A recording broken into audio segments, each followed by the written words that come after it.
What is that? A toy from a cereal box? Darren Clive's voice cut through the gala's polished air like a blade, loud enough for the marble walls to carry it twice. He stood a foot from Elias Grant, champagne glass raised in one hand, smirk riding high on his face as eyes turned toward the janitor in the corner. Elias didn't flinch. He looked up slowly, eyes steady. "Funny thing about this watch," he said, voice low. "It's the only one your company never managed to copy. The one that actually works." The smile on Darren's face faltered, just for a second, but it was enough. Someone laughed awkwardly in the back of the room, not sure if they were supposed to.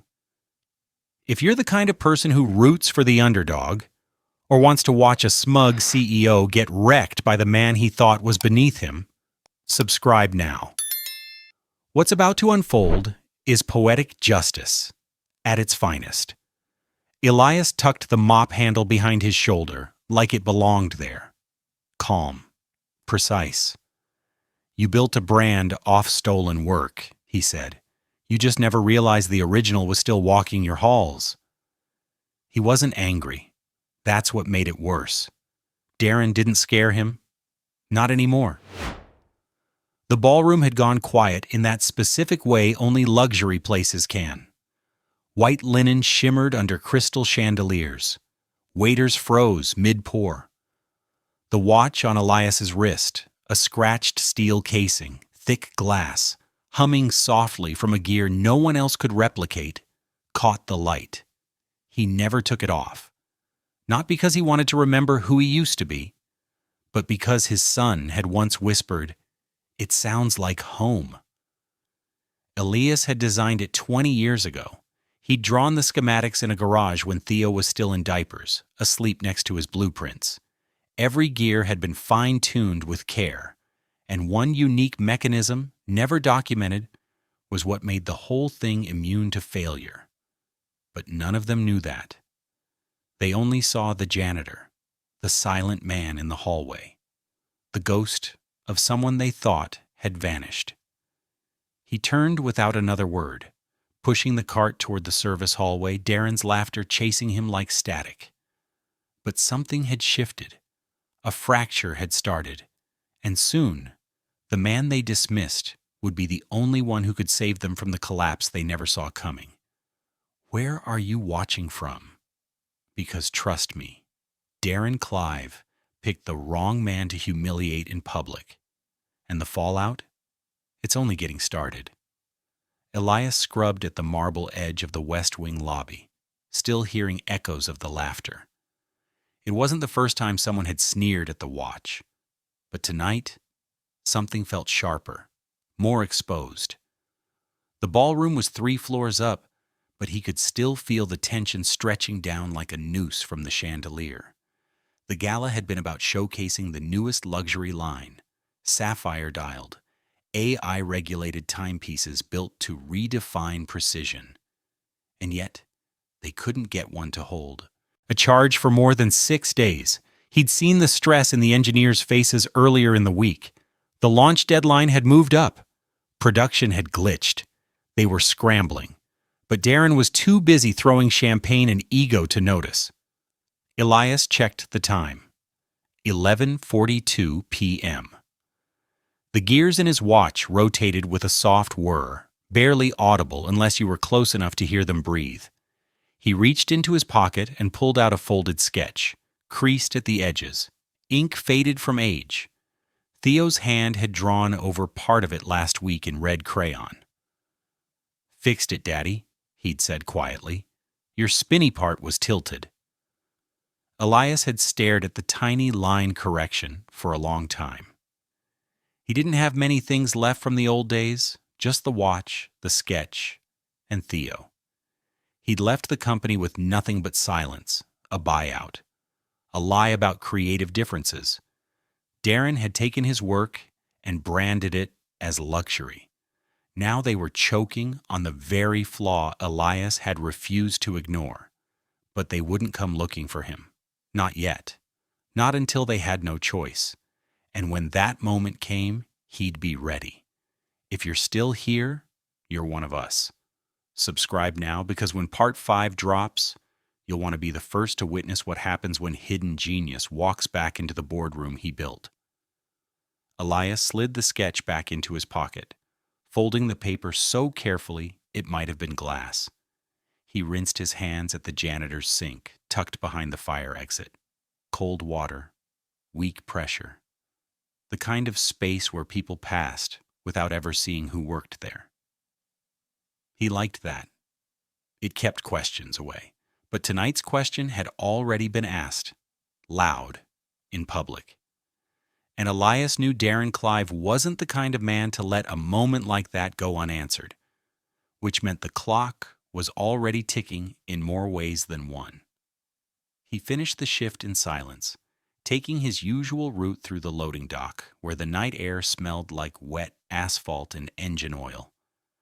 A few delivery trucks still idled. Elias moved like someone who'd done this 1,000 times. He had. But tonight, when he pulled open the door to his small sedan and turned the key, he didn't drive straight home. He sat, listening to the low hum of the engine. His hand drifted to the watch, still working, still ticking. By the time he stepped into the apartment, the only light came from a single night bulb in the corner. Theo was still awake, not crying, just humming. It was a sound Elias had come to understand, part comfort, part alert. Theo never spoke in full sentences, but he always let Elias know what he needed. "Hey, kiddo," Elias whispered, crouching beside the couch where Theo sat cross-legged, an old Lego motorized kit half-assembled on the floor. Theo didn't look up, but his hand drifted toward Elias's watch, 2 fingers resting lightly on the metal. Elias let him. That was their ritual. "You hungry?" A small headshake. "Want me to sit with you?" Another pause, then a nod. Barely. But there. Elias settled beside him.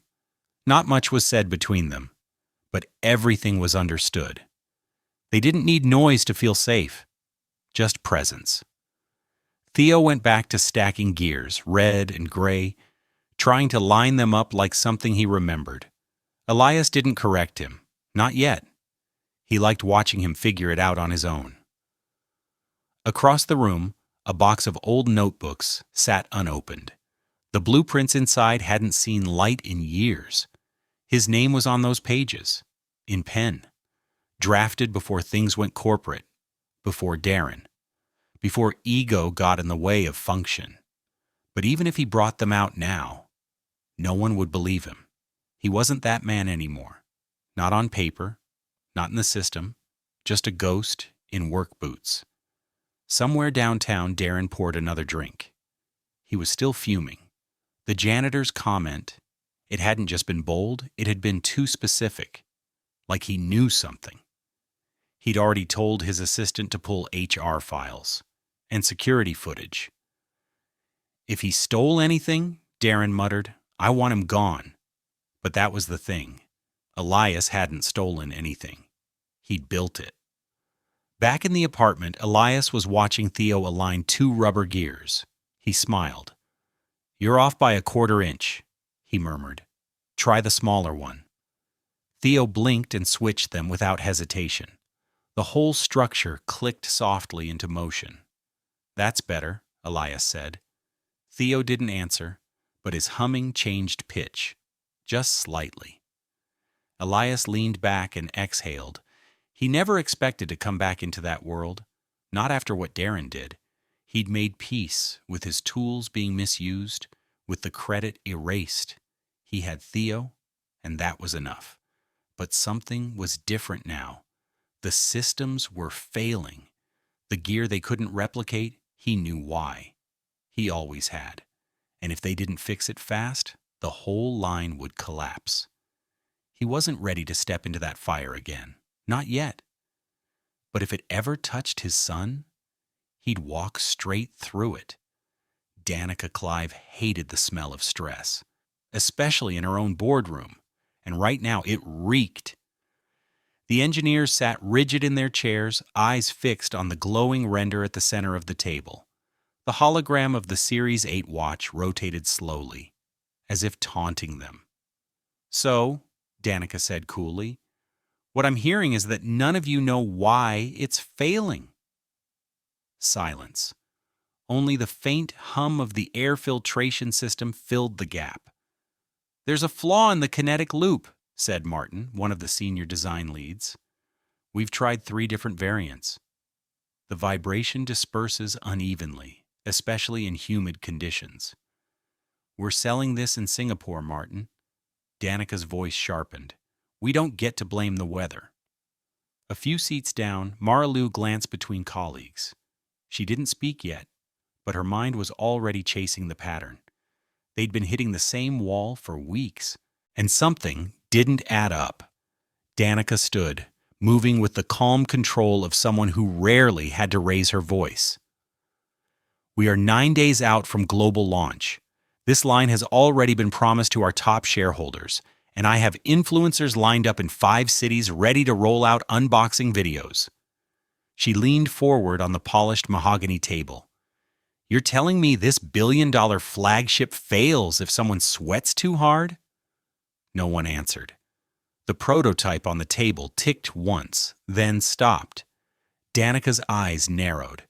"This company was built on precision," she said. "On vision.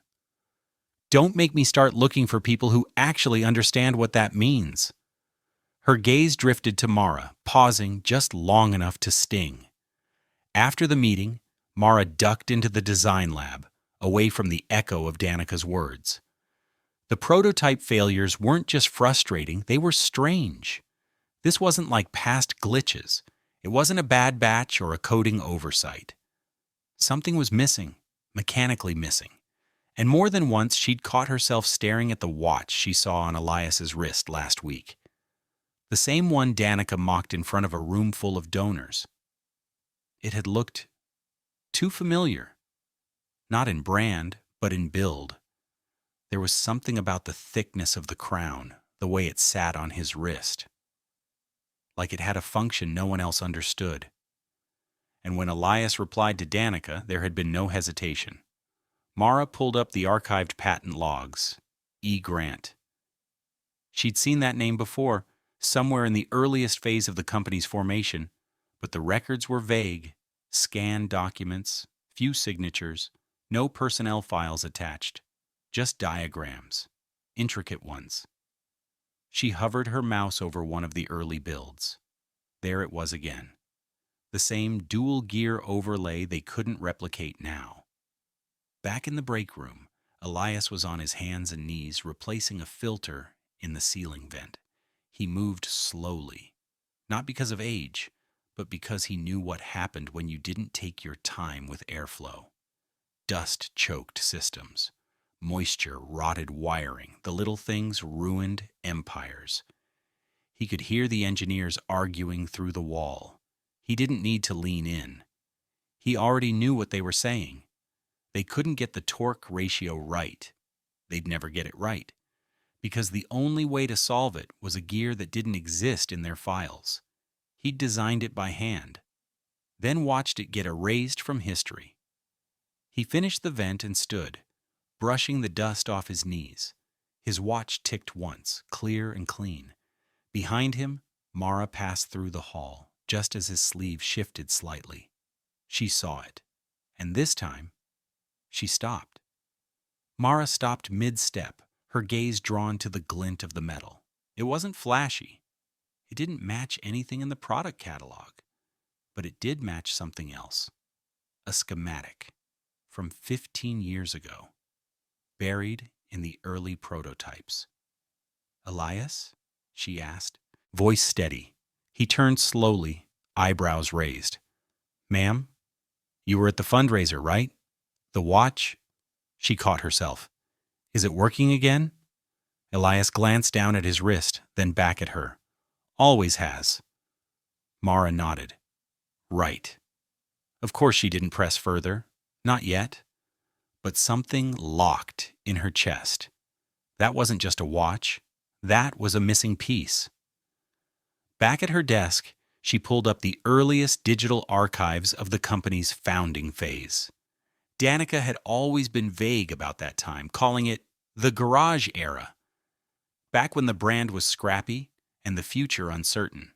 But there was a name. In version 1.02 of the design blueprints, E. Grant, lead mechanical design. Then it vanished from all future versions. No severance records, no termination log, just removed, scrubbed. Mara leaned back in her chair, chills tightening across her arms. If Elias Grant was the same E. Grant, then Danica Clive had mocked the man who built the very mechanism they were now failing to replicate. Across campus, Danica swept through the product floor with clipped steps. Her phone buzzed with texts from investors growing nervous about the upcoming launch. She hated when things spun outside her control, and right now the Series 8 was slipping fast. She paused near the window overlooking the lower loading dock, just in time to see Elias pushing his mop cart back into the service hallway. That watch again. She'd thought little of it last week, but the way he'd responded to her in front of donors? Too precise, too calm. She didn't like being corrected, especially not by a janitor. Elias felt her stare before he saw it. He glanced up through the narrow window, catching just the silhouette of Danica's blazer as she turned away. No doubt she was connecting the dots. That was fine. He hadn't come here to hide. He'd come to earn a paycheck, raise his son, stay invisible. But if the truth started to claw its way up anyway, so be it. He had nothing to fear. That evening, Mara visited her brother's place, the only other person she trusted with confidential ideas. He was a freelance patent lawyer who once tried to sue Danica's firm for design infringement. They lost, of course. Big companies always had better lawyers. She showed him the sketch Theo had made. She'd quietly taken a photo of it during her visit to the apartment complex near the old rail yard. Her brother stared at it, brow furrowing. "This isn't a child's drawing," he said. "That's a dual staggered impulse coil." "I haven't seen that outside of old analogs." "That's what I thought," Mara replied. "But look at the correction line." He did. Whoever added that knew what they were doing. She leaned forward. "What if I told you the original designer might be pushing a mop 3 floors below the exec wing?" Her brother stared at her, dead serious. "Then you'd better decide real fast which side of this thing you want to be on." Back at home, Elias prepared dinner in silence, while Theo aligned magnets on the refrigerator door. The boy never made much noise, unless he was building something. But tonight, he hummed a little louder, focused, balanced, just like the watch. Elias glanced down at the soft glow of the gears beneath the glass. Everything he needed was right here. He wasn't looking to reclaim his past. That man was long gone. But if his son's future was now tied to a product line on the verge of collapse, Elias wouldn't just watch it burn.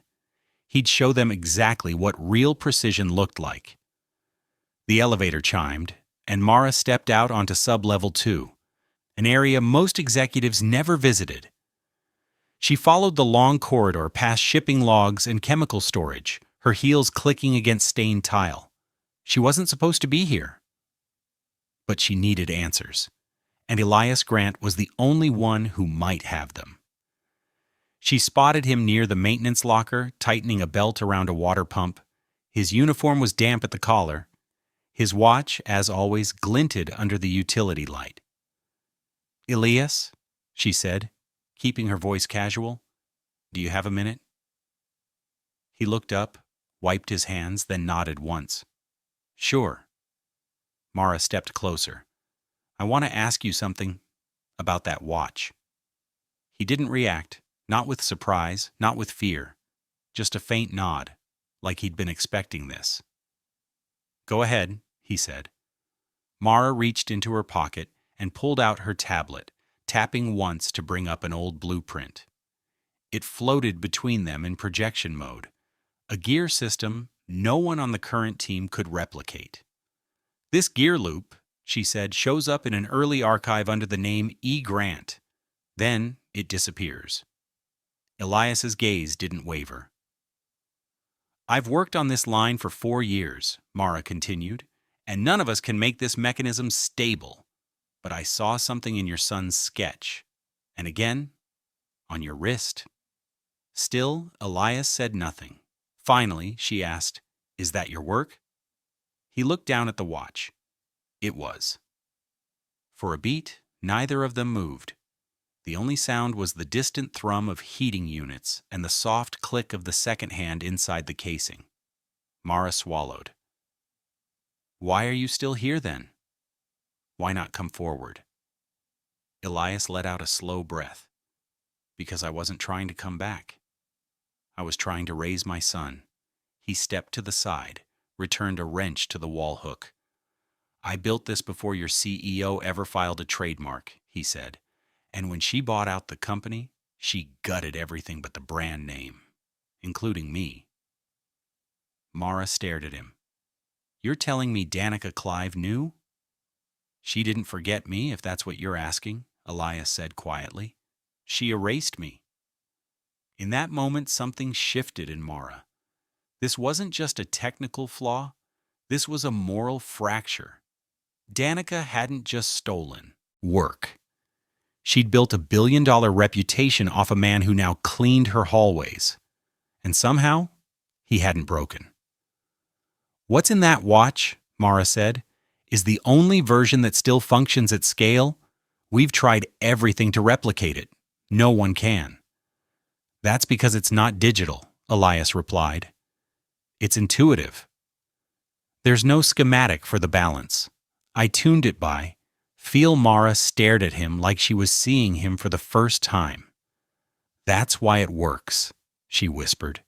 "Because it was built by someone who actually understood the whole system." She hesitated before speaking again. "We're running out of time." The Series 8 goes public in 9 days, and it's failing in testing badly. Elias wiped his hands again, slower this time. "Then you've got 2 problems." Mara blinked. "2? 1, Elias said, "you've got a product you can't fix. 2, if Danica finds out you talked to me, she'll bury you the same way she buried me." He didn't say it like a threat, just a fact. Back upstairs, Danica stared at the most recent testing data. 6 failed trials, internal backlash from the precision calibration team, and now legal had flagged a patent challenge from an overseas competitor. Everything was tightening. Her phone buzzed. New message. Product manager Liu, seen near maintenance level. She narrowed her eyes. Elias's words at the fundraiser suddenly echoed louder in her mind. "The one your company never managed to copy?" She stood and moved toward the glass. Her reflection ghosted over the skyline. If that man had anything to do with their original core designs, and Mara was sniffing around, this wasn't just about pride anymore. This was about exposure. And Danica Clive had built her entire empire on the assumption that no one remembered the name E. Grant. Mara hadn't gone straight home after talking to Elias. She drove across the bridge, past midnight traffic, toward a place most employees didn't know existed, the off-site archive facility. Buried inside a leased storage unit just beyond the city limits, this place held physical copies of the company's earliest founding documents, versions too old for Danica to have fully digitized, versions that might still contain the name she was looking for. The night manager gave her a sideways look when she showed her ID. "You're not from legal?" "No," she said. "Worse. Product development." He laughed and waved her in. The boxes were unmarked, just bar-coded. Year by year. 2008, 2009, 2010. She opened the crate marked Q1 2010 and began flipping through patent appendices, schematics, HR forms, founder memos, and then schematic set Gen 2 Balance Module. Filed by E. Grant, handwritten notes in the margins. Engineering math. Test logs with calibration tolerances only someone deeply fluent in analog physics would understand. This wasn't an assistant. This was a lead designer. She flipped again. Internal memo. Intellectual property conflict resolution. We need a clean break from all non-core contributors. Prioritize legal coverage.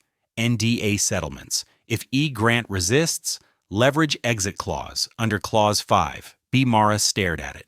So Danica hadn't just erased Elias. She'd surgically removed him. By the time Mara returned to her car, dawn was cracking across the horizon. She sat behind the wheel, stunned by what she'd read. All those years of praising Danica's vision, all the TED Talks, interviews, awards, built on bones, built on theft. And the man responsible for their greatest innovation was now scrubbing grout lines on sub-level 2. At that very moment, Elias stood at the kitchen counter slicing an apple for Theo. The boy sat at the table with a magnet puzzle, adjusting pieces until they clicked just right. The hum he made meant he was focused, completely absorbed. Elias watched him for a moment before setting the apple slices down. Theo looked up and smiled, one of his rare ones.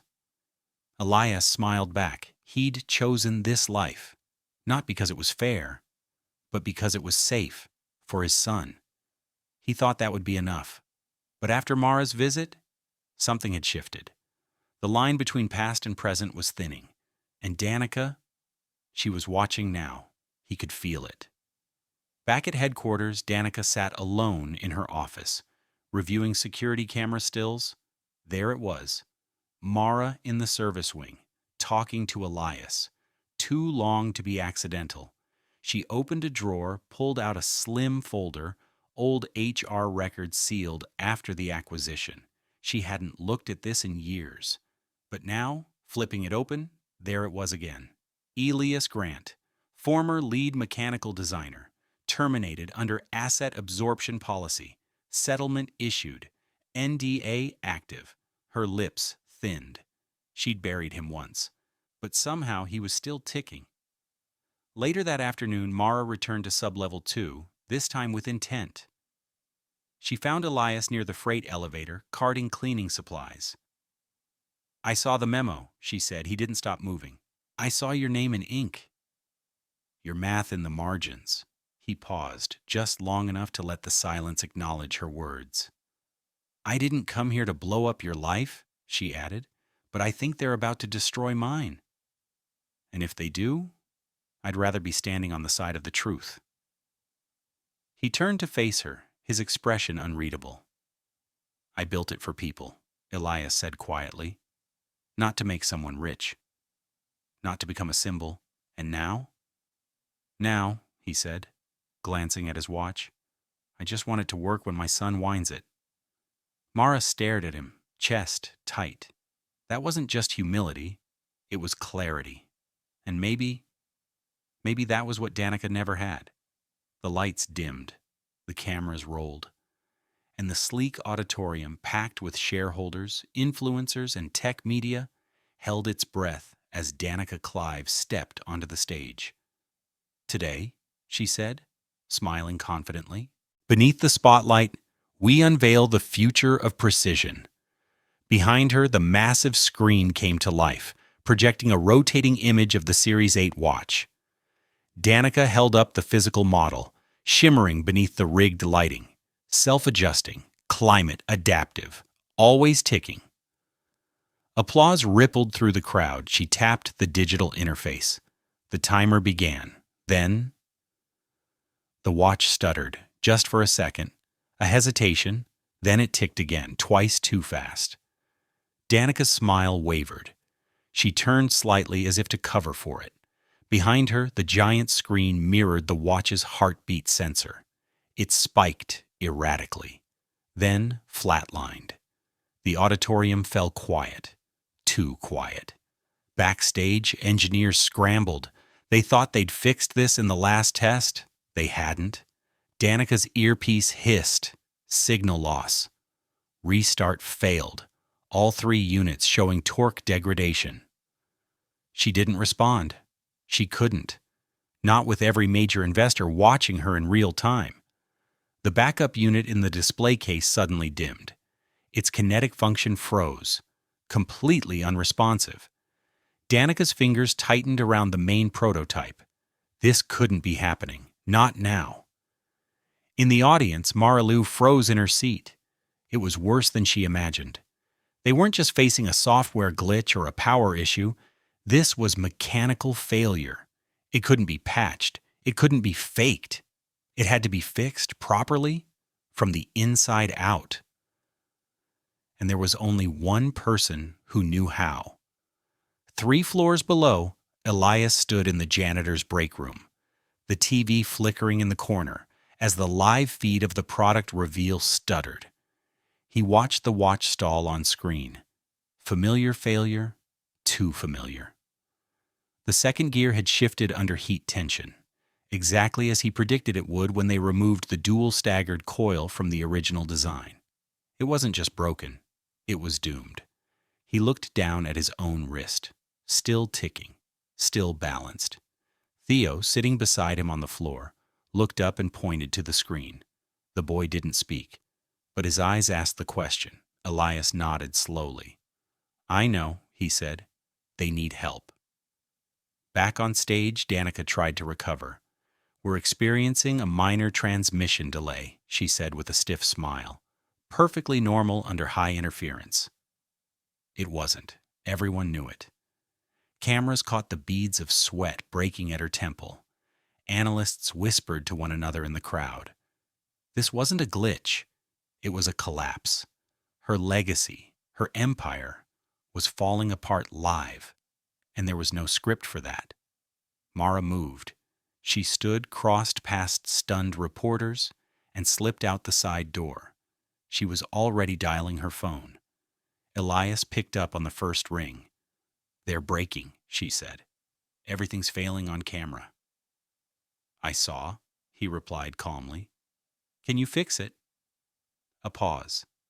"Yes." Mara's breath hitched. "But not for Danica," Elias added. Mara didn't hesitate. "Then fix it for the truth." Minutes later, Elias stepped out of the service elevator into the backstage corridor. No fanfare, no announcement, just a janitor with a watch that worked, and a blueprint in his head that no one else remembered. Security glanced at him unsure, but Mara was already there, already clearing a path. Let him through. Backstage was a battlefield. Design leads shouted across control stations, PR agents panicked over trending hashtags, and Danica Clive stood dead center, silent, watching her empire unravel. No one noticed the janitor walking toward the prototype station, until he spoke. "You're losing kinetic balance at the pivot coil," Elias said, calm but clear. "It's not heat. It's resistance drag from an unbalanced weight distribution." Danica turned, confused. Mara stood behind him. "He's right," she said. Danica's eyes narrowed. "You brought him here?" Elias didn't wait for permission. He approached the malfunctioning prototype and held up his wrist. This version never failed. Not once in 18 years. She looked at the watch and froze. That face, that casing. "I'm the man you paid to disappear," Elias said. "But I didn't. I stayed just close enough to hear your empire echo off the walls I helped build." Danica stepped forward, trying to reassert control. "I don't know what you think this proves." "It proves that no matter how much you polish the shell, a cracked gear still ruins the whole machine," Elias said. "You built the brand. I built the watch, and it's still ticking." His tone wasn't angry. It was surgical. Truth, delivered without a tremor. Mara dropped a folded schematic onto the table. "Recovered from archives," she said. "The signature matches." Danica's hand hovered over it, but she didn't touch it. In the shadows, tech staff and junior engineers began to gather. One of them whispered, "That's the janitor, right?" Another shook his head slowly. "No, that's E. Grant." Elias opened a small toolkit. Old, scratched, his initials faint on the brass handle. From it, he pulled a tiny gear no larger than a pea. He nodded to the engineer beside him. "Remove the stabilizer ring." The man hesitated. Danica barked, "Stand down." But the engineer looked at Mara and stepped aside. Elias removed the faulty component, replaced it with the original, then he wound the prototype. The second hand ticked, balanced, clean, no stutter. Gasps echoed through the room. Danica stared, not at the watch, at the man who had just brought it back from the dead. "You think this changes anything?" she asked, voice tightening. "You broke an NDA. You have no legal—" "I don't want your company," Elias said. "I want the truth restored. And my son to know that his father didn't vanish. He was stolen." Then he waited, a voice from behind. "He's trending." Everyone turned. A tech assistant held up a phone. The live stream had caught the backstage feed. The comment section was erupting. "Who is E. Grant? The janitor fixed it? Clive stole the design?" And rising fast, the man with the watch. Danica's lips parted. She reached for her phone and froze as it buzzed. Board call incoming. Mara stepped beside Elias. "You just reset everything," she said quietly. He glanced down at his watch, still ticking. The boardroom smelled like panic. Not loud, not chaotic, just cold. Still. Danica Clive sat at the head of the table, flanked by 10 stone-faced directors, every one of them watching her like the floor might give out at any second. She knew the signs. A coup wasn't declared with shouting.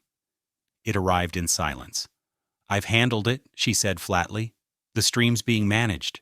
PR is prepping a revised rollout, and legal is reviewing the NDA breach." "No," said one of the board members. "You haven't handled it." Another slid a tablet across the table.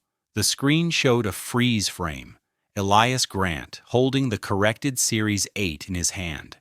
Watch ticking, face steady, eyes lifted calmly toward the camera. The man with the watch was now top trending worldwide. The board chair leaned forward. "Tell us exactly who he is." Danica hesitated. Just long enough. Then, "He was an early engineer. Contracted. The design was collaborative. His name is on every original coil schematic." Another director cut in. "You built a brand around proprietary tech you couldn't reproduce. And the janitor you mocked had the only working prototype on his wrist." Danica swallowed. "He signed an agreement." "That doesn't make you right," the chair said. "It just makes you careful." They weren't yelling. That was worse. They were planning. Across campus, Elias sat on a wooden bench near the sculpture garden. Theo was beside him, shoes off, toes in the grass, humming a tune only he understood. The prototype rested in Elias's palm. Not the new one. The original. The only piece of truth that had survived 2 decades, 6 CEOs, and 1 calculated erasure. Mara approached slowly, her tablet tucked beneath her arm. "They're panicking," she said. "You're all over the news. People are comparing the Series 8 failure to the new Coke disaster." Elias gave a soft chuckle. "Never liked soda." "They want a meeting," she added.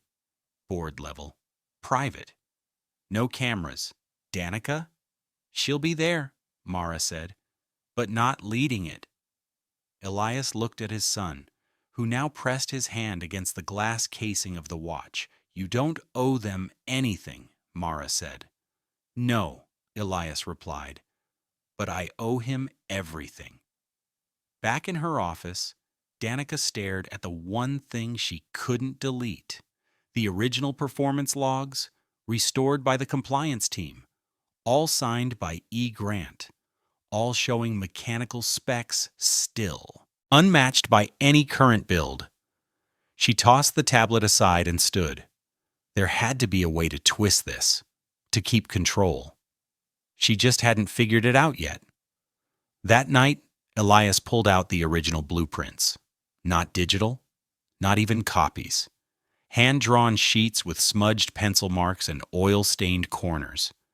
Theo sat beside him, silently arranging small metal pieces from a toy set, mimicking the designs with uncanny precision. Elias pointed to one of the original torque regulators. "This is what she stripped out," he murmured. "Too costly, too manual." But it was never about ease. It was about endurance. Theo slid a piece into place, perfectly aligned. Elias smiled. "This time," he said softly, "we finish what we started." The boardroom doors opened with a soft click. Elias stepped inside, dressed in the same navy blue uniform he wore when mopping the executive floors. No suit, no watch brand logo, just the man behind the design. Danica was already seated, shoulders squared, jaw locked in that boardroom-ready confidence she'd perfected over years of conquest. But something in her eyes was different now. She didn't look powerful. She looked cornered. Elias walked to the end of the long mahogany table and placed something down. The prototype. The original. Still ticking. "Mr. Grant," the chair began, "we appreciate you coming." Elias gave a small nod. "Didn't come for appreciation." He looked down the length of the table. "You all built a company that changed the way people experience time. You branded innovation, sold legacy, promised perfection." He tapped the glass face of the watch. "And you did it using my failure?" A beat of silence. "I left you the truth," he said, voice steady.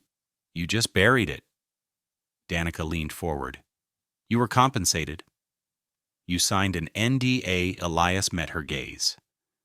"You mean the NDA you rushed through after gutting the R&D team? After removing my name from the patents? That agreement? You knew what you signed." "I knew what I created," he said. "And I knew the moment you stripped out the balancing gear to save 30 cents per unit, this day would come." Gasps echoed across the board.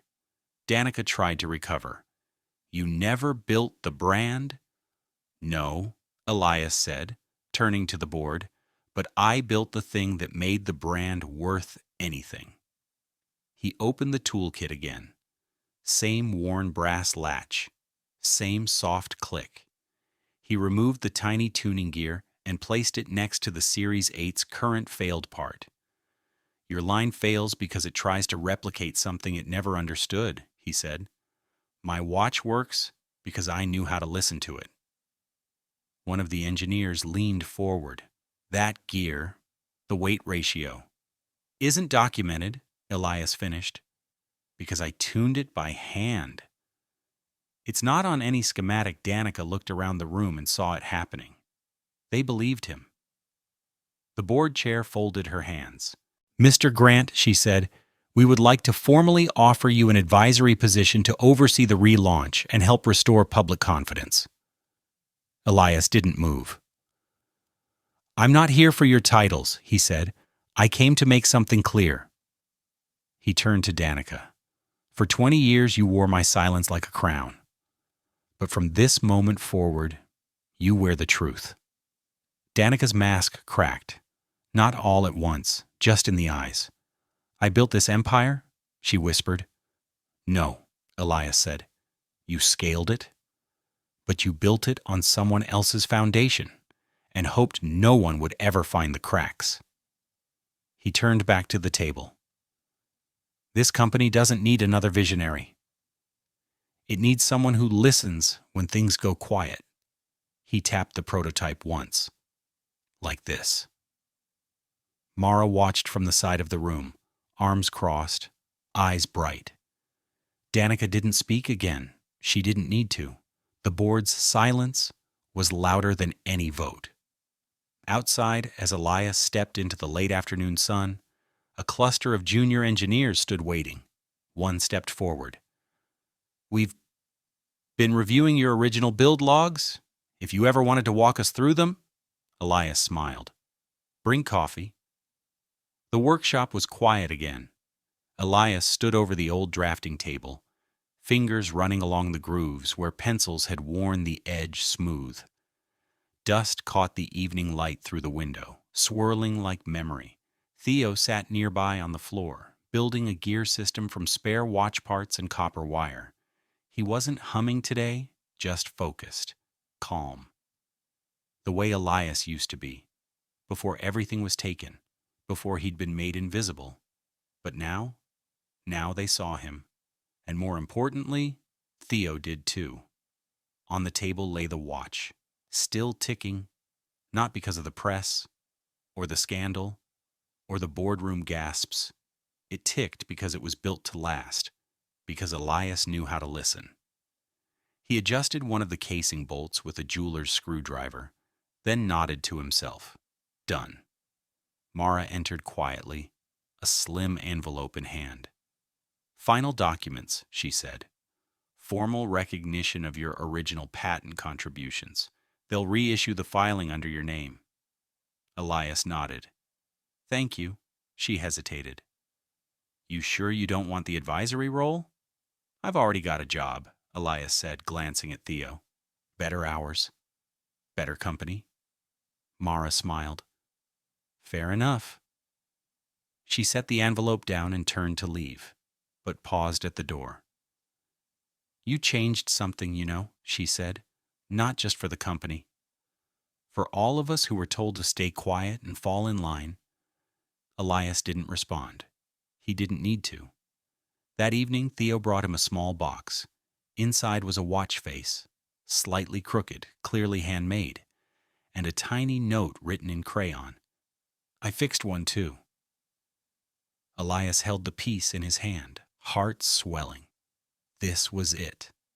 The real reward. Not revenge, not power. Legacy. He stood and walked out onto the balcony, looking out at the city that had once passed him by. The skyline hadn't changed, but something in the air had. He could feel it. The elevator doors opened to the executive floor, but this time Elias wasn't pushing a mop. He stepped out slowly, the hum of quiet voices trailing behind him. A few heads turned, not out of mockery, but out of recognition. Mara walked beside him, clipboard in hand, guiding a small team of young engineers down the hallway. At the end of the corridor was a plaque. Legacy Lab, in honor of Elias Grant inventor, father, builder of time. He didn't ask for it, but someone had put it there anyway.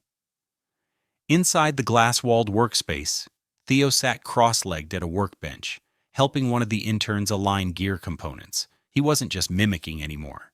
He was teaching. The boy looked up and spotted his father through the window. He smiled and tapped his wrist. The universal sign between them. Still ticking, Danica was gone. Quietly, cleanly. The board had issued a statement, no interviews, no details. Just the corporate equivalent of a final breath before silence. Elias hadn't celebrated.